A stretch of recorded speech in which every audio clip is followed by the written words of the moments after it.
अस्सलाम वालेकुम। कैसे हैं आप सब? उम्मीद करती हूँ आप सब बखैरियत व आफ़ियत होंगे। अल्हम्दुलिल्लाह मैं भी ठीक ठाक। चलिए अपनी बात पर आ जाते हैं।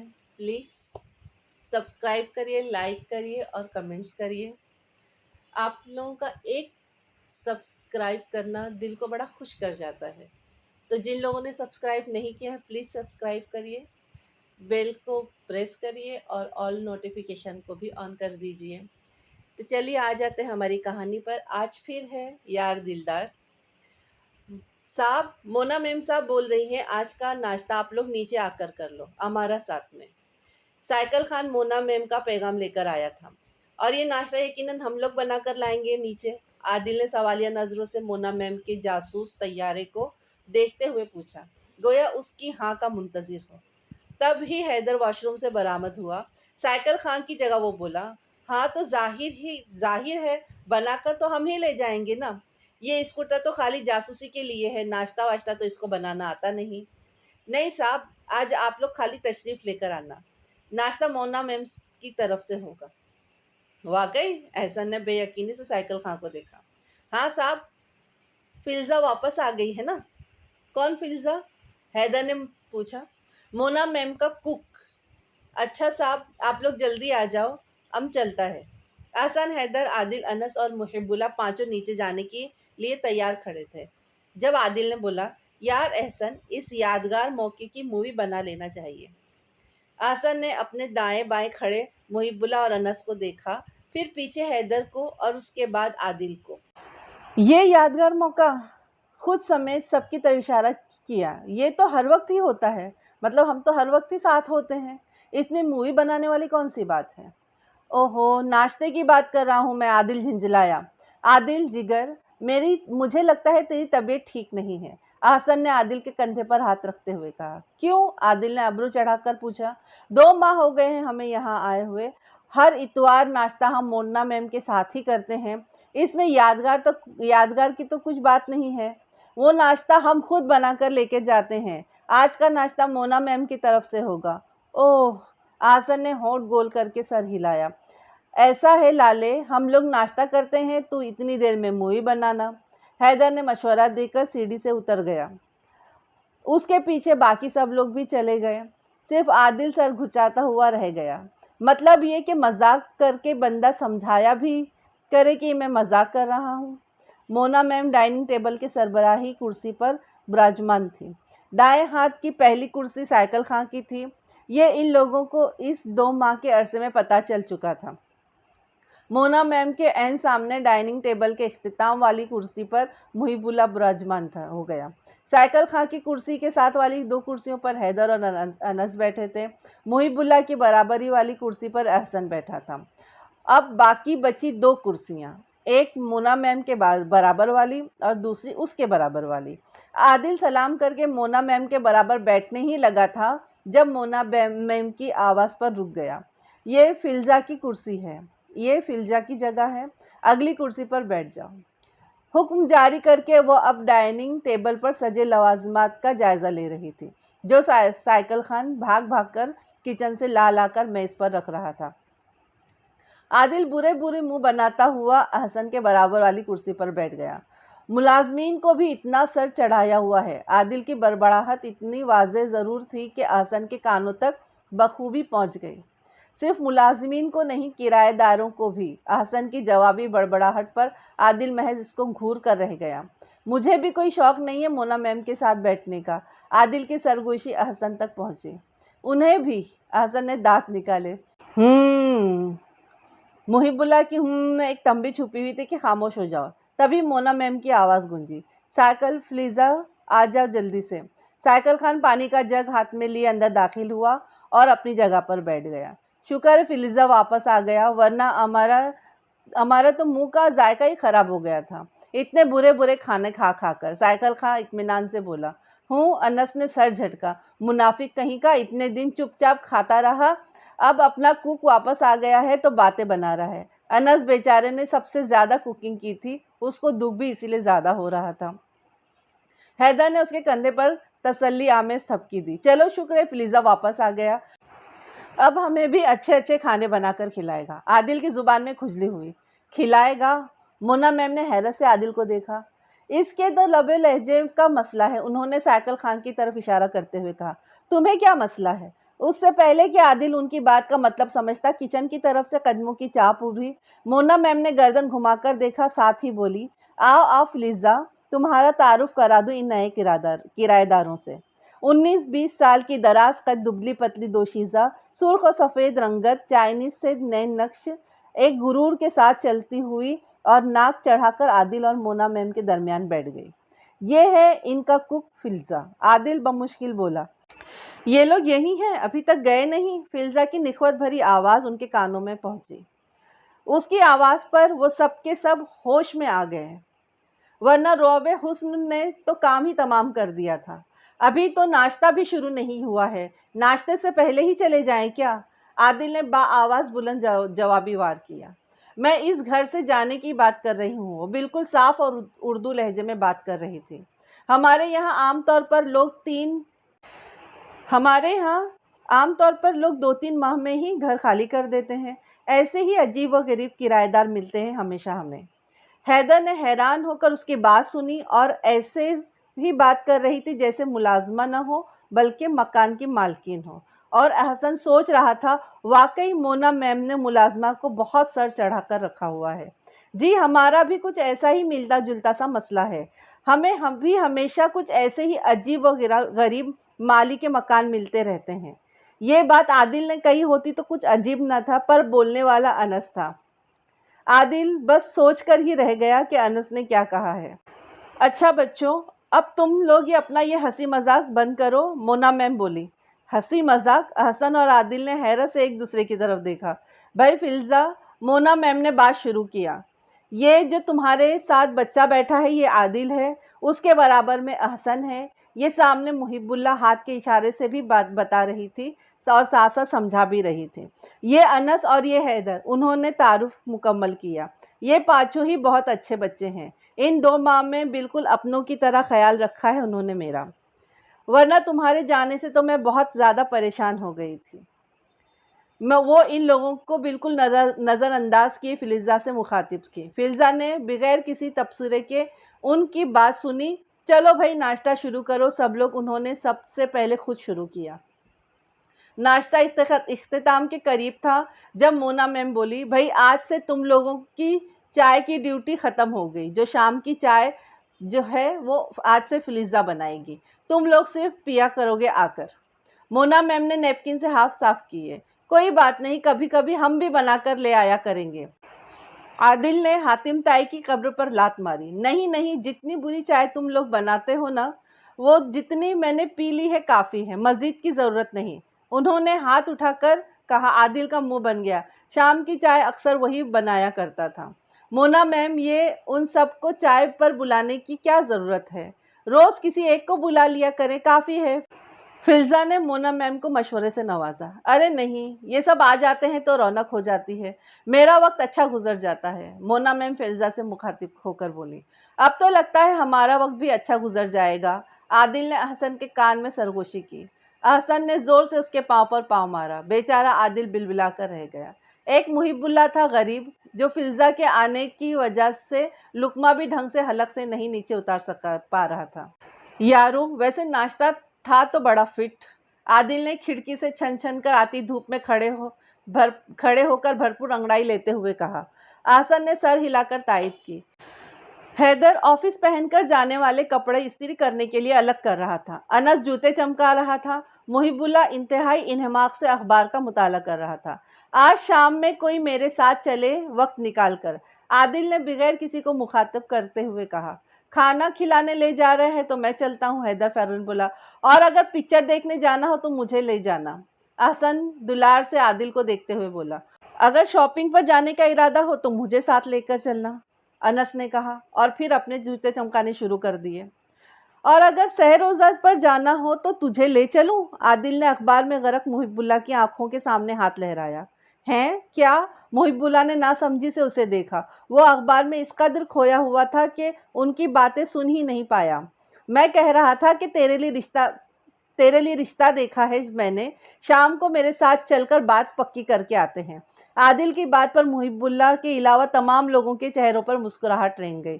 क्या ऑल फोल बक रहा है? मुहिबुल्लाह बरहम हुआ। ऑल फोल वाली क्या बात है? तू अखबार में ज़रूरत रिश्ते का इश्तेहार पढ़ने में इतना गुम था कि तुझे पता ही नहीं चला कि हम क्या बात कर रहे हैं। मैं ज़रूरत रिश्ता के इश्तेहार नहीं पढ़ रहा। मुहिबुल्लाह के बरहम तासुरात और ज़्यादा बरहम हो गए।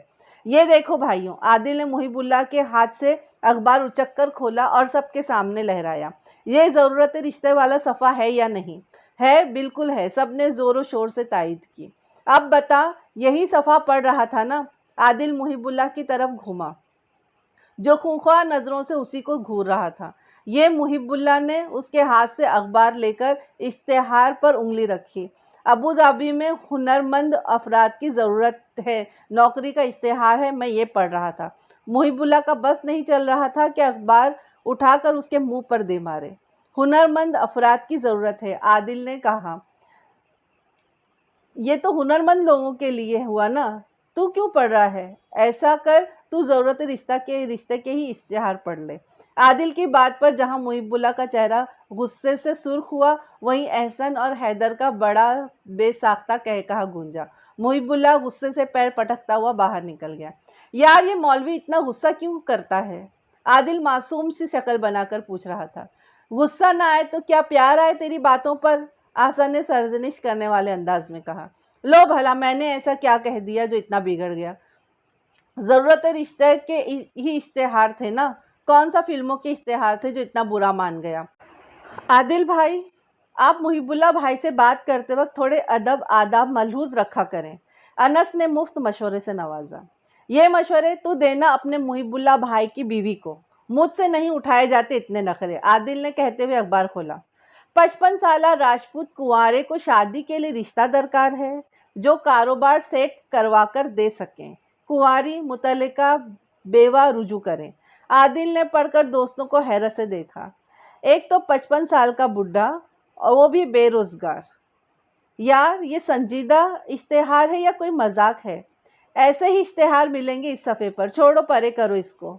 आसन ने हाथ से अखबार साइड पर रख दिया। हाथ से हटाकर अखबार साइड पर रख दिया। तू बता, शाम को कहाँ जाना है? यार, वो ऑफिस के एक सीनियर ने जिक्र किया है कि उनके मोहल्ले में कुछ घरेलू सामान बिक रहा है, देखने जाना था। सिर्फ देखना ही है तो फिर सेकेंड हैंड चीज़ें देखने की क्या ज़रूरत है? शॉप पर जाकर नई चीज़ें देख। हैदर जमा जमा कर कपड़ों पर इस्त्री करते हुए बोला। पसंद आ गई तो खरीद भी लूंगा हाथ के हाथ, आदिल ने अपना इरादा बताया। लाले, ऐसा कर, सेकेंड हैंड सामान पसंद करने के बजाय लड़की पसंद कर ले, सामान खुद ब खुद आ जाएगा, अहसन ने मशवरा दिया। हैं? सिर्फ लड़की पसंद करने से सामान कैसे आ जाएगा? मेरा मतलब है लड़की पसंद आ गई तो लड़की वाले तुझे पसंद करेंगे, फिर दोनों खानदानों का आपस में आना जाना बढ़ेगा, दिन तारीख तय होगी, सहरा सजेगा, डोली उठेगी, दुल्हन घर आएगी, साथ साथ सामान भी आ जाएगा। खामोश एहसन हुआ। खुलकर आदिल ने सांस ले ली। यार, तेरी बड़ी मेहरबानी, आदिल उठकर अहसन के गले लग गया। ये इतने फटे मुंह जैसे मशवरे अपने पास ही रख, मैं सेकेंड हैंड सामान ही खरीद लूंगा। अच्छा ना, मेरा पीछा छोड़, बमुश्किल अहसन ने उसे खुद से अलग किया। वैसे ये सामान लेना किस खुशी में है? हैदर ने इस्त्री शुदा कपड़े हैंगर में टांगते हुए पूछा। डोनाल्ड ट्रंप के सदर बनने की खुशी में, एक सेकंड की ताखीर के बगैर आदिल ने जवाब दिया। ओ, हैदर ने मजीद किसी भी सवाल के जवाब देने से इज्तनाब किया। तो फिर कौन कौन चल रहा है? आदिल ने तीनों को देखते हुए पूछा। मैं अनस और हैदर के मुंह से एक साथ निकला। लाइट ब्राउन कलर के बड़े से लकड़ी के दरवाजे के सामने वो तीनों खड़े थे। गली खासी कुशादा थी, घर भी बहुत बड़ा दिख रहा था। गो ऐसा लग रहा था बाबा आदम के ज़माने में तामीर किया गया होगा। यार हैदर, 1 मिनट, इतलाई घंटी बजाने ही लगा था कि आदिल ने रोका। मैं पहले ज़रा एक बार कंफर्म कर लूँ, कहीं किसी गलत घर में न घुस जाएं। हैदर का घंटी की जानिब बढ़ता हुआ हाथ रुक गया। आदिल ने फ़ोन पर दोबारा एड्रेस कंफर्म किया। तसल्ली हो जाने के बाद उन लोगों ने घंटी बजाई। कुछ देर में दरवाज़ा खुल गया। जी, हमें मुस्तकीम चन्ना साहब ने भेजा है वो सामान देखना। बात आदिल के मुंह ही में रह गई थी कि दरवाज़ा खोलने वाला 10-11 साल का बच्चा जिस स्पीड से आया था उसी स्पीड से भागकर वापस चला गया। वो तीनों होंक बने एक दूसरे की शक्ल देख रहे थे। क्या करें अब? अनस ने आदिल की तरफ देखकर पूछा। आदिल ने कंधे उचकाए। पता नहीं। तभी दरवाजे पर एक बुजुर्ग नमूदार हुए। शुक्र है अनस के मुंह से बेसाख्ता निकला। हमें मुस्तकिम इतना ही वो कह पाया था कि वो बुजुर्ग उनके पास से होकर निकलते ही चले गए। आदिल ने पीछे से आवाज दी, अजी बड़े साहब, बात तो सुनिए, जरा रुकिए तो, नमाज का वक्त निकल रहा है, कहकर वो चलते बने। आदिल तो हक्का बक्का खड़ा रह गया। बाकी दोनों के तासुरात भी कुछ इसी किस्म के थे। यार कितने अजीब आदमी हैं ये, हैदर बड़बड़ाया। 3 अजनबी लोग दरवाजे पर खड़े हैं और घर वालों को कोई परवाह ही नहीं है। अनस ने एक मर्तबा फिर इतलाई घंटी बजाई। कम से कम 3 या 4 मिनट यूं ही गुजर गए। मैं इस वक्त अपने आप को दुनिया का अहमक तरीन इंसान महसूस कर रहा हूँ। आदिल के सब्र का पैमाना लबरेज होने को था। बिल्कुल ठीक महसूस कर रहा है, हैदर ने सराहा उसको। आदिल भाई, मेरा ख्याल है अहसन भाई वाला मशवरा ही मुनासिब है। अनस भी खड़े खड़े बेजार हो चला था। उससे पहले कि आदिल कोई जवाब देता, दरवाज़ा खुला और एक 19-20 साल लड़का नमूदार हुआ। वो भी रुकने या उनसे बात करने का रवादार नज़र नहीं आता था। उससे पहले कि वो भी निकल कर बाहर चला जाता, आदिल ने हाथ से उसका रास्ता रोकते हुए एक ही सांस में मुद्दा बयान कर दिया। मुबादा कहीं वो भी सुने बगैर न चला जाए। तो आप ये मुझे क्यों बता रहे हैं? उस लड़के ने हैरान होकर आदिल से पूछा। तो फिर किससे बात करनी चाहिए भाई? वो आखिरी हद तक जिच हुआ था। जिन्होंने सामान बेचना है उनसे। लड़का कंधे उचकाते हुए बोला। ओह अल्लाह के बंदे, घर से बाहर तुम आ रहे हो, सामान भी तो तुम ही लोगों का फरोख्त होना है ना, तो फिर कौन रह जाता है जिसे पूछा जाए? हैदर ने मुदाखिलत ज़रूरी समझी। ये उसने हाथ से अपने पीछे घर की तरफ इशारा किया। ये घर देख रहे हैं आप? काफ़ी देर से यहाँ खड़े रहकर यही तो देख रहे हैं हम, अनस ने जवाब दिया। इस घर में कमोबेश 12 खानदान आबाद हैं और तकरीबन ना करते हुए भी 60 से 70 अफराद। तो आपको जिनसे काम है उनका नाम लेकर उन तक पहुँचने की कोशिश करें। उसने फिर रस्सा तुड़वाकर भागने की कोशिश करे। अच्छा तो फिर उनका नाम ही बताता जा भाई। आदिल के अंदर की बेबसी से गालिबन उसका दिल पसीज गया। आए मेरे साथ। वो वापस अंदर की तरफ मुड़ गया। वो तीनों शुक्र करते हुए उसके पीछे पीछे घर के अंदर आ गए। घर क्या था, बड़ी सी हवेली थी। चंद 10-15 कदम चलकर वो रुक गया और गहरे सब्ज रंग के लकड़ी के दरवाजे को जोर जोर से बजाने लगा। क्या हुआ? आ रही हूँ, अंदर से एक जनाना आवाज सुनाई दी। दरवाजा खुला। एक अधेड़ उम्र खातून दरवाजे पर नमूदार हुई। फातिमा ताई, ये आपके मेहमान हैं। अधूरा सा तारुफ करवा कर वो लड़का वापस पलट गया। अच्छा आओ, अंदर आओ।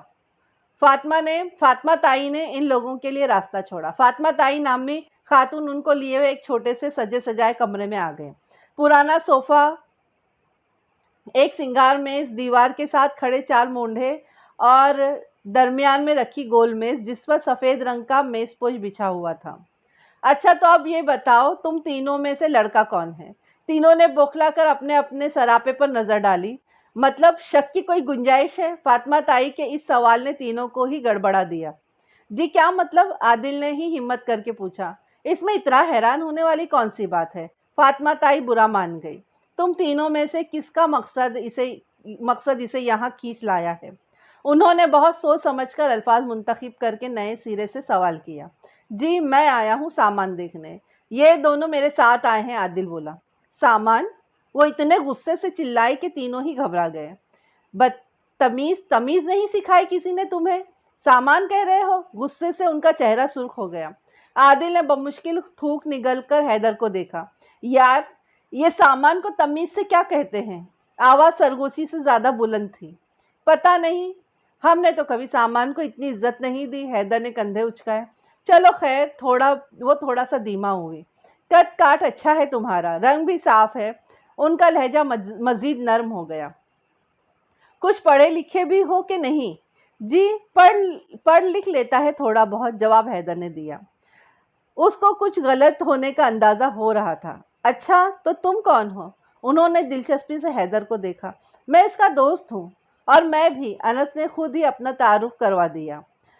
अपना आप कुछ फालतू फालतू सा महसूस हो रहा था। उन्होंने सर हिलाया। अच्छा, तो तुम दोस्तों को लेकर क्यों आ गए? वो आदिल से मुखातिब थे। हम खुद आए हैं, ये नहीं लेकर आया है हमें। हैदर ने आदिल पर तरस खाते हुए उसकी मुश्किल आसान की। कुछ काम की बात हो जाए। सामान कहते कहते आदिल ने ऐन वक्त पर लफ्ज सामान को काम से बदल दिया था। हाँ हाँ, होती रहेंगी बातें भी, पहले चाय वाय तो पी लो। नहीं, इसकी जरूरत नहीं है, हैदर जल्दी से बोला। उसको शिद्दत से किसी गड़बड़ का एहसास हुआ था। वो हैदर की बात सुनी अनसुनी करती हुई कमरे से बाहर चली गई।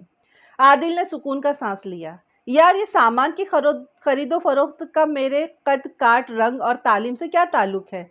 आदिल ने दोनों की तरफ देखते हुए सवाल किया।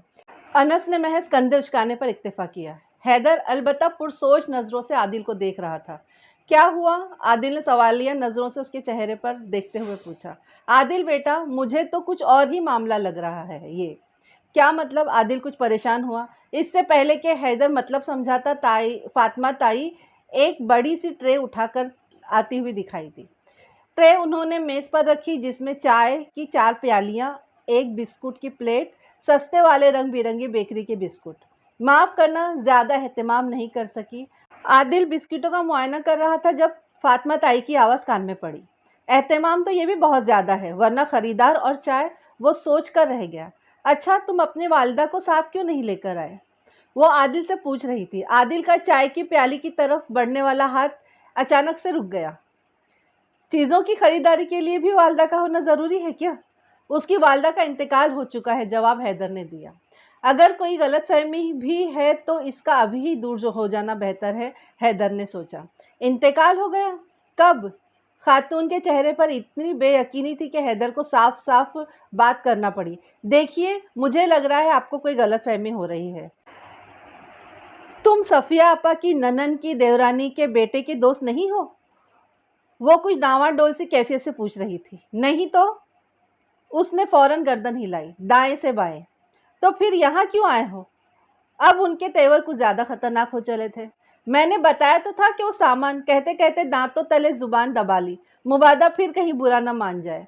मुस्तकीम चुन्ना साहब ने बताया था कि आप गालिबन कुछ ज़रूरियात ज़िंदगी वगैरह मतलब फ़रोख्त करना चाहते हैं। बोलते बोलते हकला गए। अच्छा, तो तुम लोग अम्मा की चीज़ें खरीदने आए हैं? और मैंने होने वाला दावा समझकर इज्जत देती चली जा रही हूँ। वो गुस्से से बोलती हुई उठ खड़ी हुई। चलो खड़े हो जाओ। तीनों ही घबरा कर खड़े हो गए। और ये बिस्किट वापस रख दो। उन्होंने अनस के हाथ में बिस्कुट देख लिया था। गरीब ने पहला ही बिस्किट उठाया था, जल्दी से वापस रख दिया। ये बराबर वाला घर है अम्मा का, जाओ देख लो चीजें, बेमुरवती से कहती हुई दरवाजा बंद कर चुकी थी। क्या इससे पहले इतनी बेइज्जती हुई है कभी हमारी? आदिल ने गमगीन लहजे में यारों को देखा। होती ही रहती है आदिल भाई, जाने दे, अनस ने तसल्ली दी। खिचड़ी से बालों वाली दुबली पतली कमजोर सी अम्मा जी कमोबेश 90-95 साल की उम्र की होंगी। आंखों पर मोटे मोटे से अजसों का चश्मा घूर घूर कर इन तीनों को देख रहा था। हम सामान खरीदने आए हैं, मुस्तकीम चुन्ना साहब ने भेजा है हमें। हैदर ने अम्मा जी को देखते ही साफ और वाज़े अल्फाज में मुद्दा बयान किया। और हम यहाँ किसी रिश्ते विश्ते के सिलसिले में नहीं आए हैं। आदिल ने वजाहत ज़रूरी समझी। बेटा, अब इस उम्र में लोगों को सामान के बहाने बुलाकर मैं रिश्ते तय करूंगी? इंसान को थोड़ा बहुत लिहाज रखकर बात करनी चाहिए, उन्होंने कांपती आवाज़ में कहा। आदिल बेचारा, बोले तो बुरा, ना बोले तो बुरा। हैदर ने रहम तलब नज़रों से उसकी तरफ देखा। चाय पियोगे? उन्होंने अखलाकन ही पूछा होगा। नहीं नहीं, चाय नहीं पियेंगे, चाय तो हम पीते ही नहीं हैं। तीनों ने इस कदर बेसाख्ता रद्द अमल दिया कि वो कुछ चौंक कर उनकी शक्लें देखने लगी। अच्छा चलो आओ, सामान देख लो फिर। शुक्र है कोई यहाँ कुछ सामान कहने पर मुमानियत नहीं है, अनस ने आदिल के कान में कहा।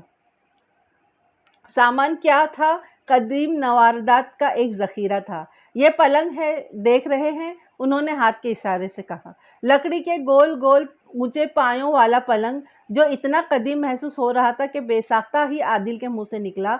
ये वो पलंग तो नहीं है जिस पर हुमायूं को लिटाकर बाबर ने इसके गिर्द 7 चक्कर काटे थे और उसकी बीमारी अपने सर ले ली थी?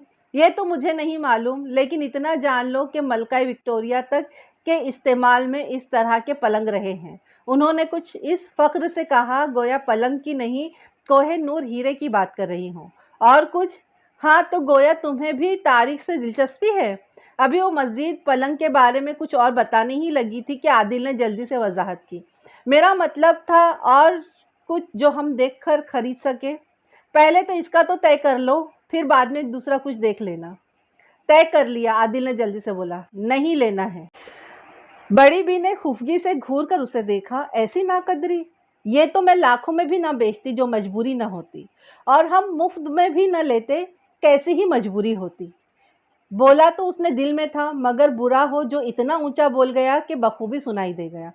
चलो निकलो यहाँ से, कुछ नहीं दिखाना मुझे ऐसे बदतमीज लोगों को। और बाहर निकलकर वो तीनों सोच रहे थे कि ज्यादा महसूस कौन सी बेइज्जती हुई थी, पहली वाली या दूसरी वाली। बस इतनी थी ये कहानी। ये लोग तो ऐसे शरीर हैं कि कहीं जाएंगे तो कुछ ना कुछ तो क्या कहते हैं पंगा ले ही लेते हैं। तो दोस्ती भी ऐसी होती कि भाई साथ छोड़ते नहीं हैं एक दूसरे का। चलिए, बस इतनी ही थी ये कहानी। मिलते हैं अगली कहानी में। अपना खूब ख्याल रखिए और मेरे लिए दुआ करिए। अस्सलाम वालेकुम। अल्लाह हाफिज़।